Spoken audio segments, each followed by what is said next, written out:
From a bill to allocate billions of dollars to improve facilities of the Department of Veterans Affairs to a bill to give employees the freedom to choose their own health care. Here is a breakdown of the 10 pieces of legislation being voted on this week in the U.S. House of Representatives.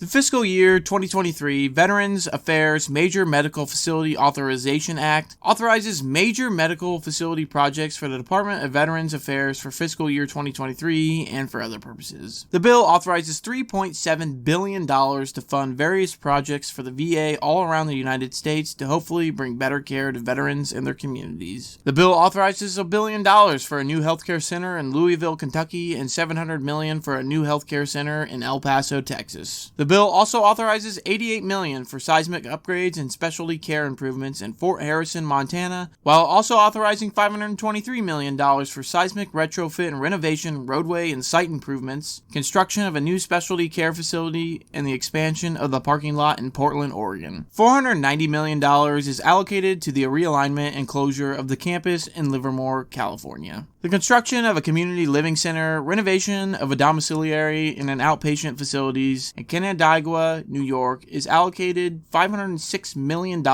while the construction of a community-based outpatient clinic and National Cemetery in Alameda, California, is allocated $395 million.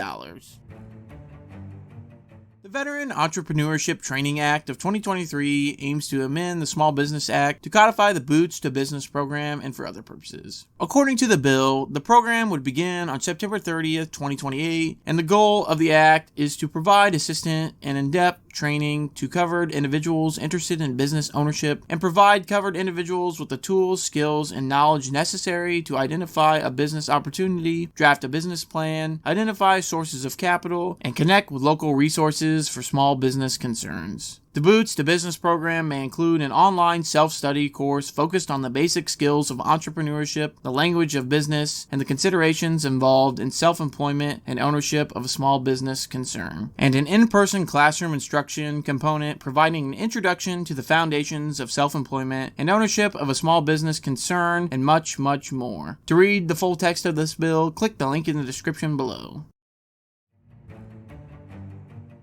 The Custom Health Option and Individual Care Expense Arrangement Act, or the Choice Arrangement Act, aims to amend the Internal Revenue Code of 1986 to provide for health reimbursement arrangements integrated with individual health insurance coverage. According to the House Committee on Ways and Means Chairman Jason Smith, one of the key benefits of the choice arrangements is that they may be offered to different groups of employees, including part-time, full-time, and seasonal employees. Choice arrangements are a voluntary option to provide healthcare benefits where employers can better budget for expenses while foregoing the complex process of choosing and managing a health insurance plan. The bill codifies choice arrangements to permanently provide flexibility and financial certainty for small businesses while expanding health coverage options for their employees. In a press release from the sponsor of the bill, Representative Kevin Hern, he states, "The Choice Arrangement Act puts employees in the driver's seat when it comes to picking their health care plan and lets their employer financially support their decision."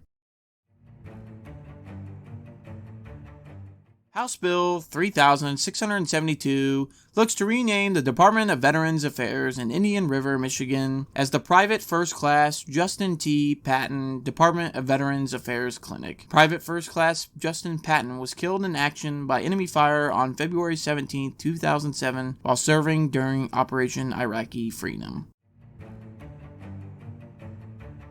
The purpose of the Paperwork Burden Reduction Act is to amend the Internal Revenue Code of 1986 to provide an alternative manner of furnishing certain health insurance coverage statements to individuals. In a press release from Representative Jason Smith, he states that the bill puts an end to having the useless forms show up at homes of millions of Americans which confirm healthcare coverage for compliance with a mandate no longer in effect. The legislation instead gives employers the option to supply the information online to employees instead of mailing useless paperwork to their homes. Only 1.4% of American workers and their families need to use this form, but it gets mailed to millions each year.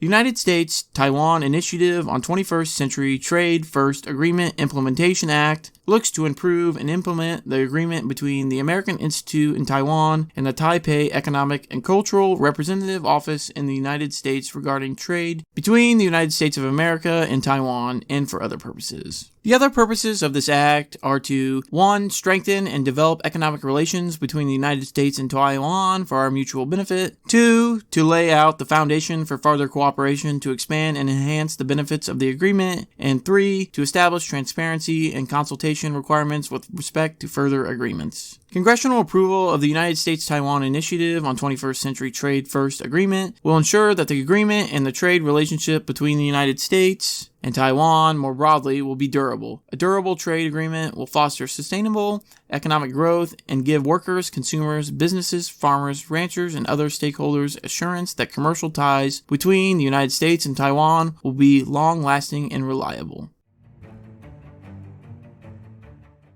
The Employer Reporting Improvement Act aims to amend the Internal Revenue Code of 1986 to streamline and improve the employer reporting process relating to health insurance coverage and to protect dependent privacy. In a joint press release from Representatives Adrian Smith, Mike Thompson, and Jason Smith, states that the bill should make it easier for businesses to comply with the Affordable Care Act and permits employers to electronically file certain documents related to employees' health coverage if the employee has previously agreed to electronic statements. It also streamlines reporting by allowing employers the option to use covered individuals' full name and date of birth if the employer is unable to collect the covered individual's taxpayer identification number. Finally, it creates a 6-year statute of limitations.